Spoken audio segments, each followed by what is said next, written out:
बिस्मिल्लाहिर्रहमानिर्रहीम। मैं हूं आपका मेजबान शाहरुख शाह और आप देख रहे हैं पाक अफेयर्स। नाजरीन, मुल्क की सियासत में गर्मा गर्मी इस वक्त उरूज पर नजर आ रही है। वजीर आला पंजाब मरियम नवाज साहिबा ने अडियाला जेल से ख़त जो है वो का दावा किया है और ख़त पे ख़त उनका ये इल्ज़ाम है कि अडियाला जेल से ख़त पे ख़त जो है वो लिखे जा रहे हैं और भेजे जा रहे हैं और मिन्नतें बेसिकली की जा रही हैं। और सियासी मैदान में एक नई बहस इस जो है वो बयान ने, मरियम नवाज साहिबा के बयान ने जो है वो छेड़ दी है। जबकि नवाज शरीफ ने भी ये कहा है कि अभी जो मैदान है उसमें ये तमाम जो खान साहब कोशिशें कर रहे हैं वो रायगा जाएंगी और जो बदतमीज़ी की और मुखालिफिन को जो बदतमीज़ी की सियासत थी वो जो है वो ख़त्म होने जा रही है। जबकि मईशत में भी बेहतरी का दावा नवाज शरीफ साहब करते नज़र आ रहे हैं, जिसमें महंगाई की जो कमी है उसकी नवी जो है वो सुनाई जा रही है। जबकि दूसरी तरफ मुस्तफ़ा आमिर केस की अगर हम बात करें तो उसमें बड़ी पेशरफ्त सामने आई है। इंसदादे दहशतगर्दी अदालत ने मुलजिम अरबगान कुरैशी को जो है वो 4 रोज़ा जिस्मानी रिमांड पर पुलिस के हवाले कर दिया है। जबकि अदालत ने तशद्दुद के इल्ज़ामात पर तफ्तीशी अफसर को भी आड़े हाथों लिया है और अदालत ने जो है वो पेशी के दौरान मुलजिम की तबीयत भी जो है वो बिगड़ी है, जिसके बाइस उसको लेके पुलिस एहलकार जो है वो गए थे। और इसी पे भी हम बात करेंगे। पहले हम बात करेंगे मरियम नवाज साहिबा के बयान पर, जिन्होंने कहा है कि ख़त पे ख़त अडियाला जेल से लिखे जा रहे हैं। हमारे साथ जो गेस्ट मौजूद हैं वो सलीम सचवानी साहब स्टूडियो में इस वक्त मौजूद हैं, जबकि सरदार नज़ाकत साहब पीपल्स पार्टी से वो भी हमारे साथ इस वक्त ऑन कॉल मौजूद है। पहले मैं सलीम साहब के पास आऊँगा। सलीम साहब, अस्सलाम वालेकुम, वेलकम। क्या कहेंगे मरियम नवाज साहिबा का जो बयान है कि अडियाला जेल से ख़त पे ख़त लिखे जा रहे हैं, मिन्नतें की जा रही हैं, मिन्नतें समाजतें की जा रही हैं कि उनको बचा लिया जाए, वाकई ऐसा है कि ख़त लिखने की वजह यही है कि उन्होंने सरेंडर कर दिया है और वो अब फुली डिपेंडेंट हैं एस्टेब्लिशमेंट पे? सर, ये बचकाना बयानात हैं इनके, झूठ बोलना, कैलेबरी फॉन्ट की तरह की तहरीरें, जाली तहरीरें लिखना, आवाम को बेवकूफ़ बनाने की कोशिश करना, ये इनका वतीरा रहा है। ये कोई खुफिया मुलाकातें नहीं है, कोई खुफिया ख़त नहीं है, ये ओपन ख़त है, पूरी कौम के सामने है, पूरी दुनिया के सामने है, जो भी है, कोई छुपा हुआ ख़त नहीं है। और उसमें इदारे की जो कमज़ोरियाँ हैं, इदारे में जो वीकनेस हैं, जिसकी वजह से इदारा और आवाम के दरमियान फासले पैदा हो रहे हैं, उसको उन्होंने उजागर किया है। और ये हर पाकिस्तानी शहरी का हक बनता है, हर पाकिस्तानी शहरी का के लिए ज़रूरी है कि वो कहीं पे भी कोई भी कमज़ोरी देखे, किसी भी इदारे में कमज़ोरी देखे तो उसको आश्कारा करे और उसके लिए बेहतरी के लिए काम करे। तो ये इसमें कोई बुरी बात नहीं है। और आपके सामने फॉर्म 47 की ये हुकूमतें लेके बैठे हुए, उनको बात करते हुए शर्म नहीं आती है। 17 सीटें मिली और हुकूमतें वक्त के ऊपर जो कब्जा करके बैठे हुए हैं, इनको तो शर्म आनी चाहिए, मगर उनको शर्म है नहीं और ज़बरदस्ती की हुकूमत चला रहे हैं और ज़बरदस्ती के डंडे के ज़ोर पर ये चल रहा है मुल्क। अच्छा, जो ख़त की बात की जा रही है इस पर आर्मी चीफ साहब ने भी बराह रास्त जो है वो बयान दिया था, जिसपे उन्होंने कहा कि मुझे कोई ख़त मौसूल नहीं हुआ और अगर होगा भी तो मैं वजीर आजम साहब को कन्वे करूंगा। उससे ये सबूत होता है, ये साबित होता है कि उन्होंने जमहूरियत को मजबूत किया, इनको मजबूत किया है कि अगर मेरे पास बराह रास्त खत आएगा तो मैं अगर यहाँ पे वजीर आजम हाउस में दे दूंगा। अगर जमहूरियत यहाँ पे मजबूत होती तो फॉर्म 47 की हुकूमत ना आती। फॉर्म 47 पाकिस्तान की नहीं, दुनिया की तारीख में पहली दफ़ा हुआ कि आरओ ने लिख दिया और रिजल्ट और इंतखाबात हो गए। जो अवाम निकली, जो अवाम ने दूर धूप की, जो अवाम ने लंबी लंबी लाइनें लगाई, जो पोलिंग एजेंट बैठे, जिन्होंने अपना रिजल्ट बना के फॉर्म 45 का पेश किया प्रिजाइडिंग ऑफिसर को, वो सारा गायब हो गया। यानी अवाम के हक के ऊपर डाका डाला गया। और ऐसी हुकूमत को आर्मी चीफ और दीगर इदारे अगर सपोर्ट करें तो ये इनकी कमजोरी है, इनकी नादानी है। ये मुल्क को कौम से गद्दारी के जिम्मे में आती है ऐसी हुकूमत को सपोर्ट करना। सलीम साहब, फॉर्म 47 की अगर आप बात कर रहे हैं तो केपीके में भी तो आपकी हुकूमत है, तो वो भी फॉर्म आ जाए, खोल लेना सारे। हम तो मना नहीं कर रहे, हम तो कहना आ जाओ, ओपन है। फॉर्म 45 जिसके पास है और लग रहा है कि फला हल्के के अंदर में जो है वो इस हल्के के अंदर में मेरे साथ हक तलफी, वो अपने फॉर्म 45 लेके आए और पेश करें। हम तो ओपन है, हमारी तो ओपन दावत है सबको। खैबर पख्तूनख्वा के अंदर क्या बाकी सूबे देंगे ये दावत? ये तो ट्रिब्यूनल में बेईमानियां कर रहे हैं। ट्रिब्यूनल में जो है ना, जजों को इन्होंने तब्दील करके रिटायर्ड जजों को लाया, ट्रिब्यूनल रोक दिया।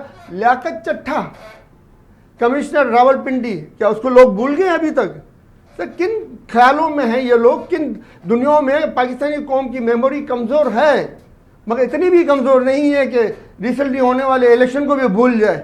और इसका सबूत आपने देख लिया, 8 फेब को आवाम ने भरपूर तरीके से बाहर निकल के इसका सबूत दिया। और आपने देखा 8 फेब को पंजाब के अंदर में किस तरह फस्तायत बढ़ती गई। दफ़ा 144 लगाई गई तक अवाम को जो है वो एहतजाज के हक से महरूम किया जाए, लोगों के घरों पे छापे डाले गए, चादर और चार दीवारी का तकद्दुस पामाल किया गया, खवातीन की बेइज्जती की जाती है, वहाँ पे खवातीन को बालों से पकड़ के घसीटा गया है। क्या क्या जुल्म नहीं हुआ और खवातीन के साथ में जो जुल्म और ज्यादतियाँ हुई हैं उसकी मिसाल नहीं मिलती पाकिस्तान की तारीख के अंदर में। ऐसा लगता है जैसे हम कश्मीर और फ़लस्तीन के अंदर रिहाइश पजीर हों। बिल्कुल बिल्कुल। हमें आसिफ वाजवा साहब ने भी ज्वाइन किया है, PMLN से उनका ताल्लुक है। पहले उनके पास आने से पहले सरदार साहब के पास आऊँगा। सरदार नज़ाकत साहब फरमाइएगा, जैसे सलीम साहब कह रहे हैं कि फॉर्म 47 की हुकूमत है और KPK में जो है वो ओपन चैलेंज है, अगर उनको लगता है कि यहाँ पे भी गलत तरीके से हुकूमत बनाई गई है तो वो भी ओपन जो है वो चैलेंज दिया गया है। तमाम सूबे अगर चाहते तो वो भी फॉर्म 47 की अगर हुकूमत है उनकी तो वो भी ओपन चैलेंज एक्सेप्ट करें और शफाफ इसकी इंक्वायरी करवाएं। वाकई फॉर्म 47 की ये तमाम जो है वो वफाक से लेके सूबाई हुकूमतें जो है वो क्रिएट की गई हैं फॉर्म 47 से। देखिए, मैं तो पाकिस्तान पीपल्स पार्टी की बात करूंगा। पाकिस्तान पीपल्स पार्टी को जो NA की सीट्स मिली हैं या हमारे MPs की 116 सीट्स हैं सिंध के अंदर, मैं दावे से कहता हूं कि पाकिस्तान पीपल्स पार्टी एक अपना अवामी मैंडेट के ऊपर इस वक्त 2 सूबों के अंदर गवर्नमेंट कर रही है। और वफाक में हम मुस्लिम लीग नून को इसलिए सपोर्ट कर रहे हैं कि वो एक डेमोक्रेटिक सिस्टम जो पाकिस्तान के अंदर चल रहा है वो डीरेल ना हो। और अगर हम खुदा न ख्वास्ता अगर मुस्लिम लीग नून को सपोर्ट नहीं करेंगे तो मेरा नहीं ख्याल कि मुस्लिम लीग नून की हुकूमत रह सकेगी। और ये डेमोक्रेटिक सिस्टम के लिए भी बहुत हाई रिस्क है कि हम किसी तरह का कोई इनिशिएटिव लें। जहाँ तक फॉर्म 47 की बात है, डेफिनेटली फॉर्म 45 के बाद फॉर्म 47 ही होता है जिसके ऊपर हुकूमत बनती है। और फॉर्म 47 कोई खुदा न ख्वास्ता कोई गाली नहीं है, बल्कि एक जो फुल एंड फाइनल रिजल्ट होता है वो फॉर्म 47 के ऊपर ही है। देखें, जहाँ तक चैलेंज की बात है, मैं भी इसी तरह चैनल पे बैठ के इस तरह की बात कर सकता हूँ कि हम भी चैलेंज करते हैं, लेकिन ज़ाहिर है उसके लिए एक प्रोसीजर अडॉप्ट करना पड़ता है। जिसको भी जहाँ पे भी कोई इश्यूज हैं, जिन हलकों के अंदर कोई इश्यूज हैं, डेफिनेटली उनको हमारे दोस्तों को, PTI के दोस्तों की अगर कोई रिजर्वेशन है, जिस तरह मौलाना फजलुर रहमान साहब की पूरे KPK के हवाले से रिजर्वेशन है कि हमारी सीट्स चोरी करके PTI को दी गई हैं, क्योंकि मौलाना फजलुर रहमान का KPK के अलावा तो कहीं भी वोट नहीं है। उनकी सारी तकरीरें, सारी स्टेटमेंट उठा के देख लें कि वो भी इसी तरह की बात करते हैं।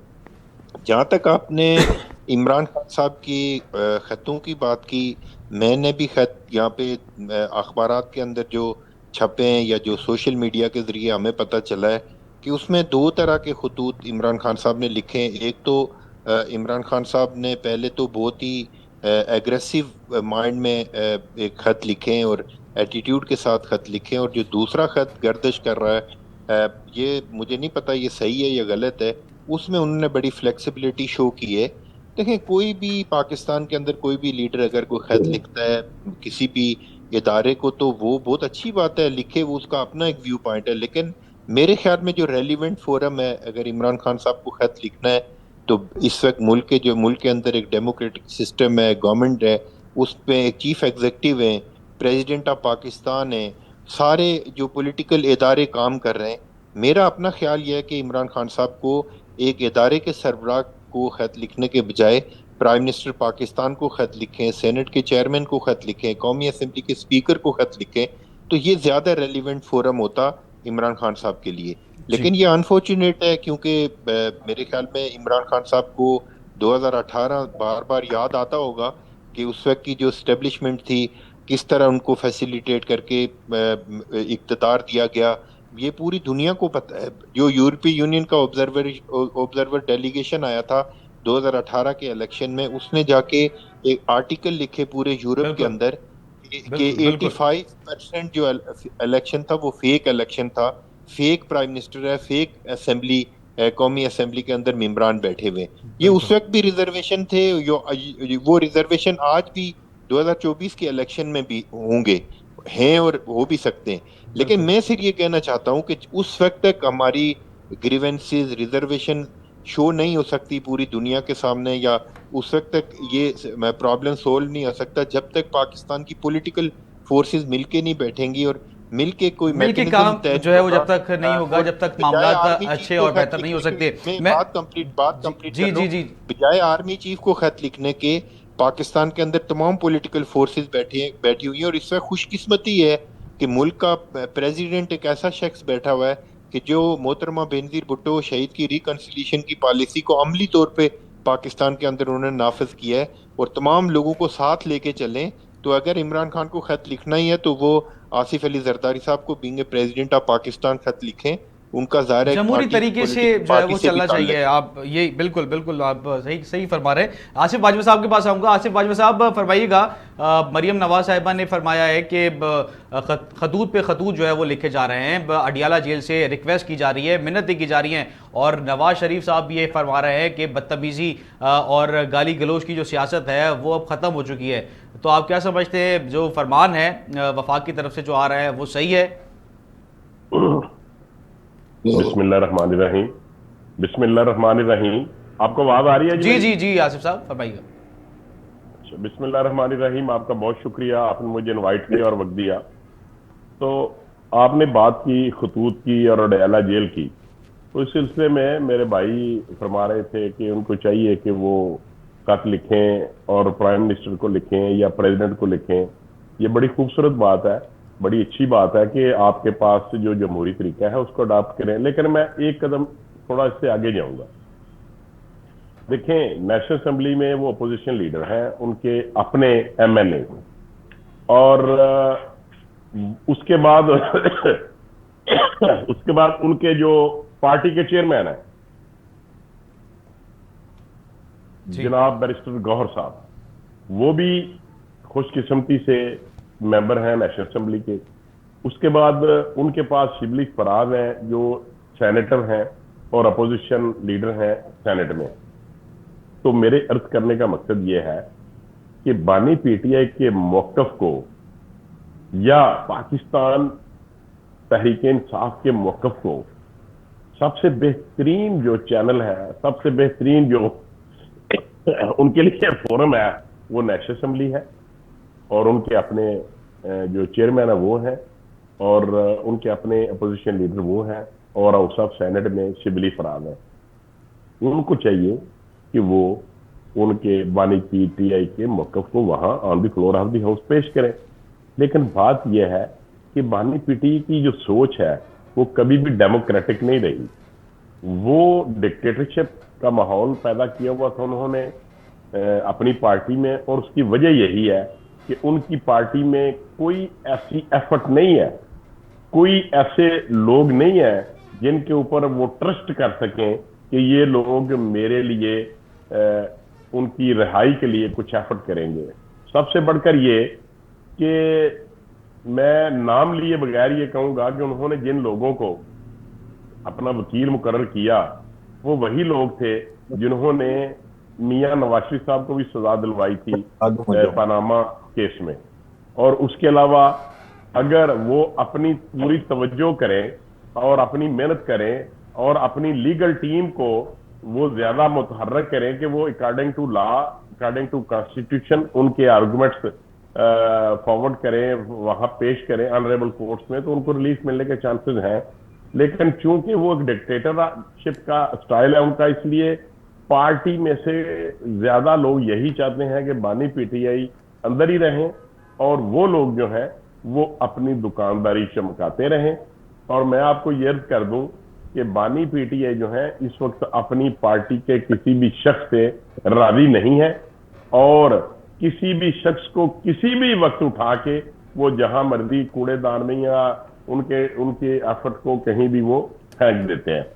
तो मेरे कहने का मकसद ये है कि अडयाला जेल में मिन्नतें अडयाला जेल में भी हो रही हैं, और आज शाम से पाकिस्तान के तमाम टीवी चैनल्स पे जो इंटरनेशनली देखे जाते हैं वहां पे पार्टी के ही अरकान जो है वो कह रहे हैं कि उनके नाम यहाँ पे टिकर चल रहे हैं टेलीविजन स्क्रीन पे कि वो लोग जो हैं वो बैकडोर पॉलिसी के तहत एस्टेब्लिशमेंट के साथ राब्ते में है और वो एनआरओ की कोशिश कर रहे हैं। तो मैं अर्ज ये करूं कि ये जो इन्होंने एक जाली बयानिया बनाया हुआ है कि बानी पीटीआई बड़ा स्टैंड लेके खड़े हुए हैं। देखें, अगर कोई भी आदमी जो जेल में जाता है वो क्या कर सकता है?